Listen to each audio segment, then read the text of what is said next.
Shalom Bapak Ibu Saudara-saudara yang terkasih dalam Kristus Yesus. Tiba saatnya kita mendengarkan firman Tuhan. Namun mari kita terlebih dulu berdoa. Damai sejahtera Allah yang melampaui segala akal, itulah yang memelihara hati dan pikiranmu di dalam Kristus Yesus Tuhan kita. Amin. Bapak Ibu Saudara-saudara yang terkasih dalam Kristus Yesus, nats khotbah dalam acara pertanggiangan kita pada saat ini terangkat dari kitab Kisah Para Rasul pasal yang kelima ayat 1 sampai yang ke-11. Demikian firman Tuhan. Ananias dan Safira. Ada seorang lain yang bernama Ananias, ia beserta istrinya Safira menjual sebidang tanah. Dengan setahu istrinya, ia menahan sebagian dari hasil penjualan itu dan sebagian lain di bawah dan diletakkannya di depan kaki rasul-rasul. Tetapi Petrus berkata, Ananias, mengapa hatimu dikuasai iblis, sehingga engkau mendustai Roh Kudus dan menahan sebagian dari hasil penjualan tanah itu? Selama tanah itu tidak dijual, bukankah itu tetap kepunyaanmu? Dan setelah dijual, bukankah hasilnya itu tetap dalam kuasamu?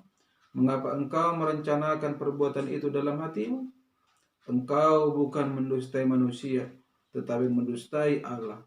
Ketika mendengar perkataan itu, rebahlah Ananias dan putuslah nyawanya. Maka sangatlah ketakutan semua orang yang mendengar hal itu.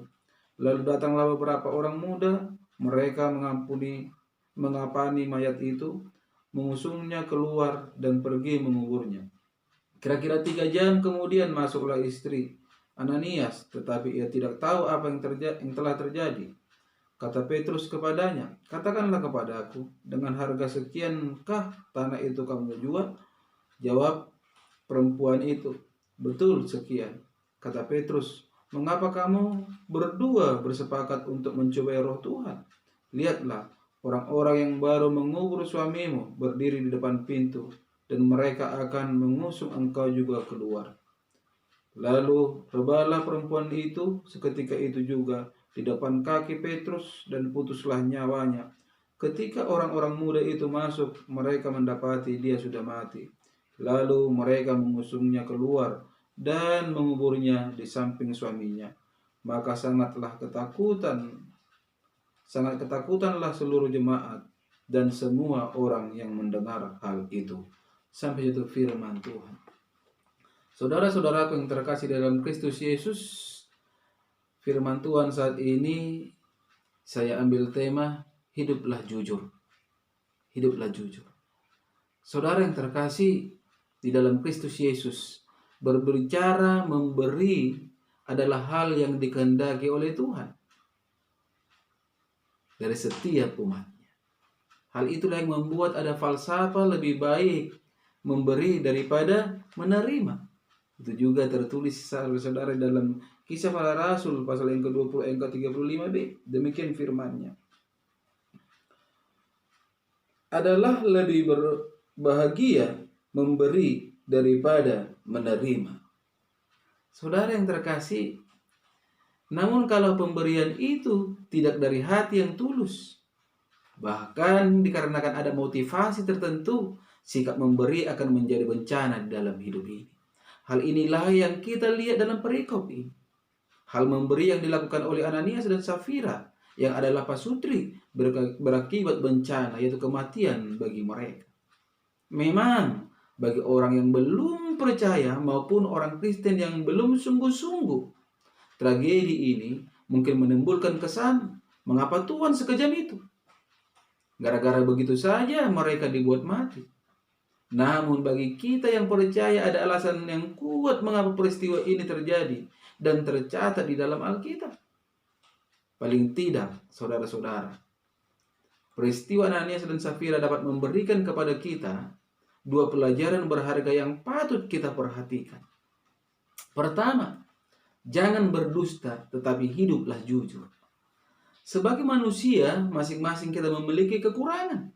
Sayangnya kecenderungan manusia seringkali berusaha menutupi apa yang menjadi kekurangannya tersebut, sehingga senantiasa hidup dalam topeng-topeng. Dengan hidup secara demikian, kita bukan hanya membohongi diri kita sendiri dan orang lain, tapi juga membohongi Roh Kudus. Karena itu, marilah kita memiliki hati yang terbuka, saudara-saudara, dan mengakui apa yang menjadi kelemahan kita.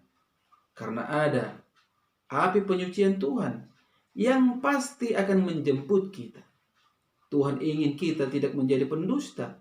Itulah sebabnya Tuhan memasukkan hal berdusta di dalam hukum Taurat yang ke-8. Dikatakan, janganlah bersaksi dusta terhadap sesamamu manusia. Ini saudara-saudara. Bahkan tidak hanya di dalam kekristenan, di dalam hidup sekular juga saudara-saudara. Ada nyanyian yang berkata, tapi buka dulu topengmu, biar ku lihat wajahmu. Artinya siapapun tidak suka melihat orang yang hidup di dalam kebohongan, di dalam penuh dengan topeng. Terlebih lagi Tuhan. Kedua, memberi dengan motivasi yang benar. Mengapa Ananias dan Safira begitu berani mendustai Roh Kudus? Motivasi yang salah dalam memberi akhirnya memicu tindakan yang salah, saudara-saudara. Mereka ingin dihargai orang lain. Pemberian mereka tidak dari hati yang tulus. Dusta membuat seseorang tidak peduli kebenaran dan membuat buta akan kemuliaan Tuhan. Dari tragedi ini kita dapat pelajari bersama. Lakukanlah setiap tindakan dengan motivasi yang benar, termasuk dalam hal menabur dan memberi bagi pekerjaan Tuhan. Biarlah Roh memberi yang mendorong kita untuk memberi yang terbaik bagi pekerjaan Tuhan dan jiwa-jiwa. Sehingga apa yang kita perbuat berkenan bagi Tuhan. Sehingga hal itu menjadi berkat. Sehingga apa yang kita perbuat tidak menjadi sia-sia, saudara-saudara. Tetapi membawa dampak yang baik di dalam hidup kita. Intinya, saudara-saudara yang terkasih dalam Yesus, kesimpulan dari kebenaran firman ini mengajak kita pribadi lepas pribadi. Pertama, jangan menjadi pribadi yang pelit. Kedua, jadilah hidup yang jujur. Ketiga, jadilah pribadi yang mau memberi dengan motivasi yang baik. Amin. Kita bersatu dalam doa. Terima kasih Bapa di surga untuk kebenaran dari firman-Mu ini. Mari Tuhan, Engkau meteraikan setiap kebenaran firman-Mu di dalam kehidupan para pendengar, dimanapun berada. Pulihkan hidup mereka Tuhan di dalam kekristenan, sehingga mereka semakin mengenal siapa Tuhan Allah mereka, yaitu Allah yang sangat luar biasa, yang penuh kasih dan penuh rahmat, yang selalu memperdulikan setiap kehidupan manusia, terlebih lagi orang yang percaya. Inilah doa kami Tuhan Yesus, hanya di dalam nama-Mu Kristus Yesus kami berdoa dan mengucap syukur. Amin. Salam buat kita semua.